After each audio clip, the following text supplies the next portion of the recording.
Bismillahirrahmanirrahim. Assalamualaikum warahmatullahi wabarakatuh. Saya Nur Indah dengan NIM P10 223 1011, mahasiswi Magister Ilmu Kebidanan Universitas Hasanuddin. Berikut ini saya akan menampilkan video presentasi saya terkait asuhan kebidanan pada ibu bersalin.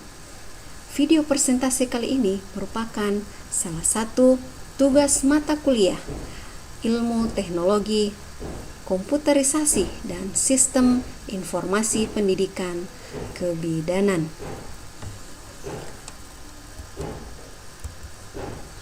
Materi tentang asuhan kebidanan pada ibu bersalin. Asuhan kebidanan pada ibu bersalin merupakan serangkaian tindakan pelayanan yang diberikan oleh bidan atau tenaga kesehatan terlatih kepada ibu selama proses persalinan dan dalam beberapa jam atau hari setelah persalinan. Tujuan asuhan kebidanan pada ibu bersalin yaitu: yang pertama, deteksi dini komplikasi. Deteksi dini komplikasi di sini yaitu memantau tanda-tanda vital ibu dan janin secara teratur untuk mendeteksi dini kemungkinan komplikasi atau masalah kesehatan lainnya.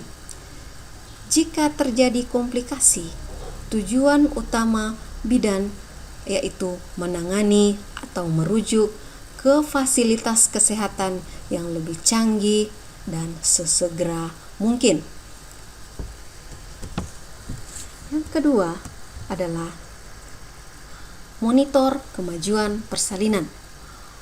Monitor kemajuan persalinan di sini dengan maksud untuk mengetahui kemajuan persalinan dan membantu bidan dalam menentukan dan mengambil keputusan dalam penata laksanaan selanjutnya. Monitor kemajuan persalinan ini yaitu dengan menggunakan partograf untuk memantau persalinan, di mana partograf ini digunakan dimulai pada pembukaan 4 cm, yaitu dimulai pada persalinan kala 1 fase aktif.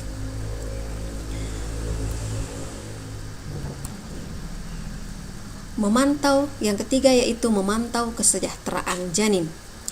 Memantau kesejahteraan janin di sini yaitu memantau denyut jantung janin untuk memastikan kesehatan bayi selama proses persalinan. Dalam situasi tertentu, tindakan korektif atau intervensi medis mungkin diperlukan dalam proses persalinan ini. Kemudian yang keempat yaitu mendukung proses laktasi. Mendukung proses laktasi di sini yaitu dengan memberikan dukungan dan bimbingan terkait laktasi untuk membantu ibu memulai dan mempertahankan pemberian ASI kepada bayi yang telah dilahirkan. 5 benang merah asuhan sayang ibu pada ibu bersalin, yaitu ada pemantauan. Yang pertama ada pemantauan tanda-tanda vital, yang kedua pemantauan kontraksi dan pembukaan, yang ketiga pemantauan denyut jantung janin, dan yang keempat pengelolaan nyeri dan kenyamanan, dan yang kelima adalah edukasi dan konseling.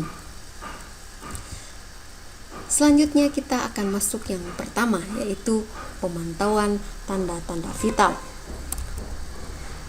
Pemantauan tanda-tanda vital di sini yaitu pemantauan secara terus-menerus terhadap tanda-tanda vital ibu seperti tekanan darah, denyut nadi, frekuensi pernapasan serta suhu tubuh. Pemantauan ini membantu mengidentifikasi perubahan yang dapat menunjukkan masalah kesehatan dan memungkinkan untuk intervensi yang cepat jika diperlukan. Selanjutnya yaitu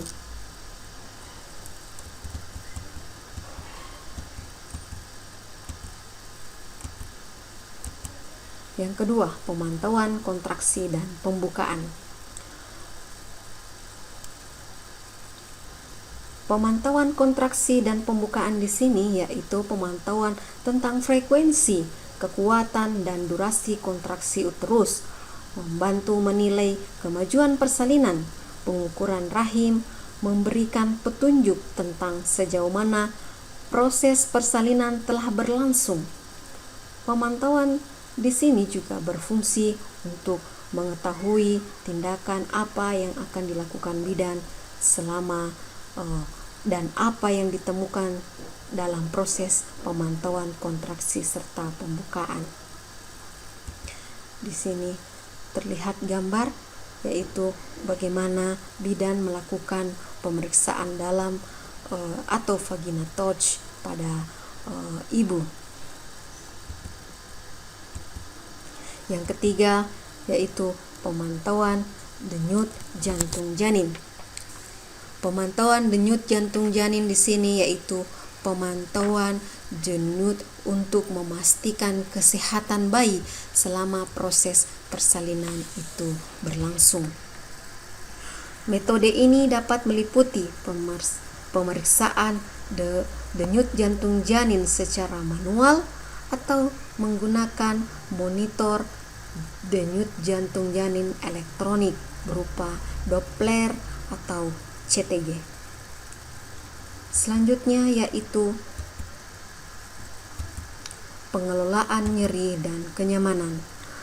Pengelolaan nyeri dan kenyamanan di sini bidan sangat berperan untuk membantu ibu menghadapi kepanikan ataupun cara untuk mengatasi atau pengelolaan nyeri yang dirasakan pada ibu dengan memberikan dukungan serta support dan memberikan cara mengendam yang baik dan cara mengatur nafas serta melibatkan keluarga atau suami dalam proses persalinan berlangsung. Dukungan keluarga dan orang-orang terdekat memberikan support yang luar biasa dalam pengelolaan nyeri dan kenyamanan pada ibu. Selanjutnya yaitu edukasi dan konseling. Edukasi dan konseling di sini yaitu menyediakan informasi kepada ibu tentang proses persalinannya, perawatan pasca salin dan perawatan bayi baru lahir. Memberikan konseling tentang laktasi, perawatan diri setelah persalinan juga merupakan bagian penting dari asuhan kebidanan yang dilakukan oleh bidan. Selanjutnya adalah tanda-tanda persalinan. Tanda-tanda persalinan di sini yang pertama ada kontraksi, adanya kontraksi atau his. Kontraksi atau his ini menyebabkan rasa nyeri oleh adanya his yang datang lebih kuat, sering dan teratur. Kemudian yang kedua adalah adanya pembukaan.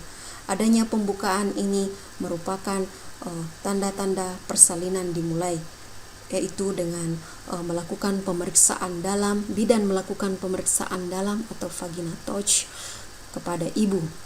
Jika sudah ada pembukaan, maka proses persalinan pun tanda-tanda persalinan telah dimulai.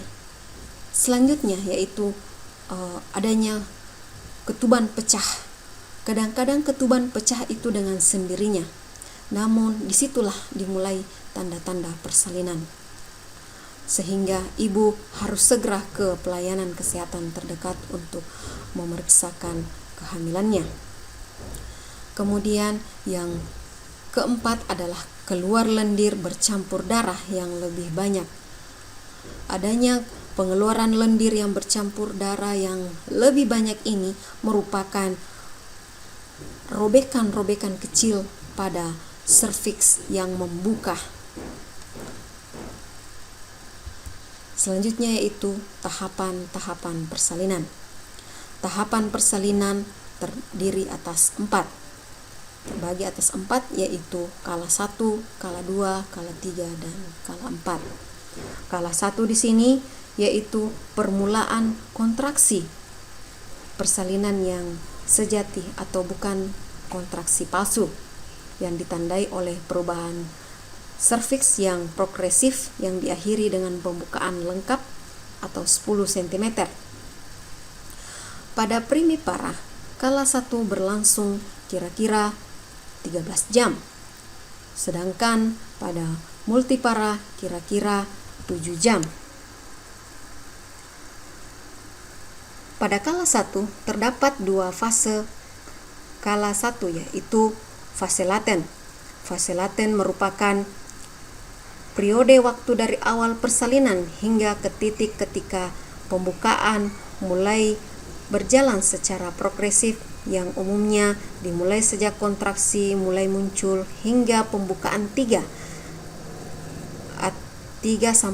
cm atau permulaan fase aktif berlangsung dalam 7-8 jam. Selama fase ini, persentase mengalami penurunan sedikit hingga tidak sama sekali. Yang kedua, fase aktif.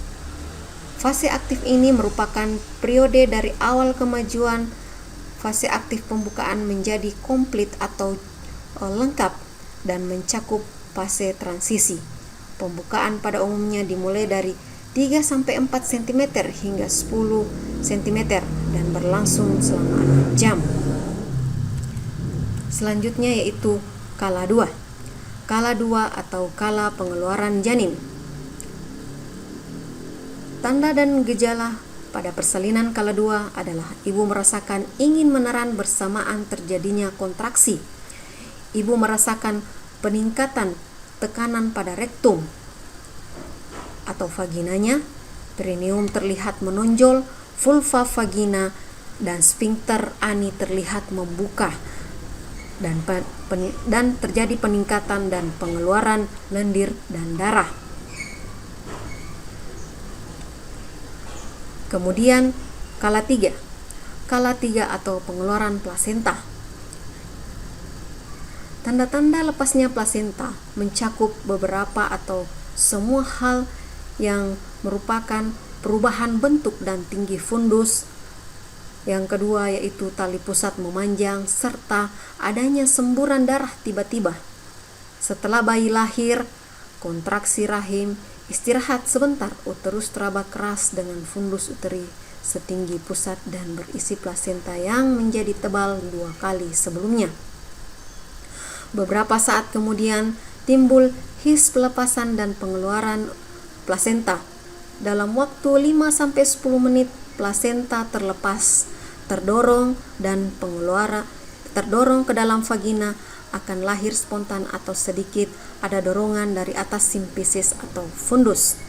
Seluruh proses hingga berlangsungnya pengeluaran plasenta ini yaitu 5-30 menit setelah bayi lahir. Kala 4. Kala 4 di sini merupakan kala pengawasan, dimulai dari lahirnya plasenta sampai 2 jam setelah persalinan itu berlangsung. Periksa fundus uteri, observasi perdarahan setiap 15 menit pada jam pertama dan setiap 30 menit pada jam kedua. Jika kontraksi tidak kuat, masase uterus sampai menjadi keras. Dilakukan oleh bidan atau ibu itu sendiri, begitupun dengan keluarganya.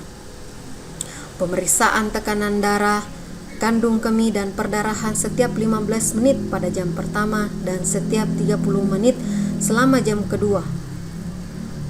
Selain itu, bidan juga menganjurkan ibu untuk minum agar mencegah dehidrasi.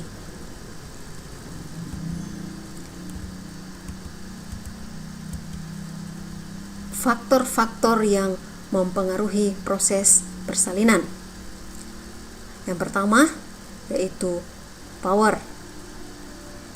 Power di sini yang dimaksud adalah his atau kontraksi ritmis otot polos uterus, di mana kekuatan mengejan ibu, keadaan kardiovaskuler respirasi metabolik ibu, kontraksi uterus berirama teratur dan involuntar serta mengikuti pola yang berulang. Setiap kontraksi uterus memiliki 3 fase, yaitu inkremen, akme atau puncak atau maksimum, dengan dismen atau ketika relaksasi. Kontraksi uterus terjadi karena adanya penimbunan dan pengikatan kalsium pada retikulum endoplasma yang bergantung pada adenotrifosfat atau ATP dan sebaliknya. Yang kedua yaitu passage. Passage di sini yaitu keadaan jalan lahir ibu. Jalan lahir mempunyai kedudukan penting dalam proses persalinan untuk mencapai kelahiran bayi. Dengan demikian, evaluasi jalan lahir merupakan salah satu faktor yang menentukan apakah persalinan dapat berlangsung per vaginam atau seksocesarea. Pada jalan lahir, tulang dengan panggul ukuran normal apapun jenis, pokoknya kelahiran pervaginan janin dengan berat badan yang normal. Kemudian yang ketiga yaitu passenger. Passenger yaitu janin itu sendiri. Bagian yang paling besar dan keras pada janin adalah kepala janin. Posisi dan besar kepala dapat mempengaruhi jalannya persalinan. Kepala janin ini pula yang paling banyak mengalami cedera dalam persalinan, sehingga dapat membahayakan hidup dan kehidupan janin kelak. Hidup sempurna, cacat, atau akhirnya meninggal. Biasanya apabila kepala janin sudah lahir, maka bagian-bagian lain dengan mudah menyusul kemudian. Yang keempat yaitu psikologis. Psikologis ibu di sini yaitu respon perasaan positif berupa kelegaan hati, seolah-olah pada saat itulah benar-benar terjadi realitas kewanitaan sejati, yaitu munculnya rasa bangga bisa melahirkan atau memproduksi anak. Maka seolah-olah mendapatkan kepastian bahwa kehamilan yang semula dianggap sebagai suatu keadaan yang belum pasti sekarang menjadi hal yang nyata. Psikologis di sini melibatkan psikologis ibu, emosi dan persiapan intelektual, pengalaman bayi atau melahirkan sebelumnya, kebiasaan adat, serta dukungan dari orang terdekat pada kehidupan ibu yang dimaksud adalah suami, orang tua ataupun keluarga yang dekat dengan ibu. Kemudian yang kelima yaitu penolong. Peran dari penolong persalinan dalam hal ini adalah bidan, yaitu untuk mengantisipasi dan menangani komplikasi yang mungkin terjadi pada ibu dan janin. Proses tergantung dari kemampuan, skill, dan kesiapan penolong dalam menghadapi proses persalinan. Sekian dari saya terkait video presentasi kali ini. Semoga bermanfaat. Wabillahi taufiq wal hidayah. Assalamualaikum warahmatullahi wabarakatuh.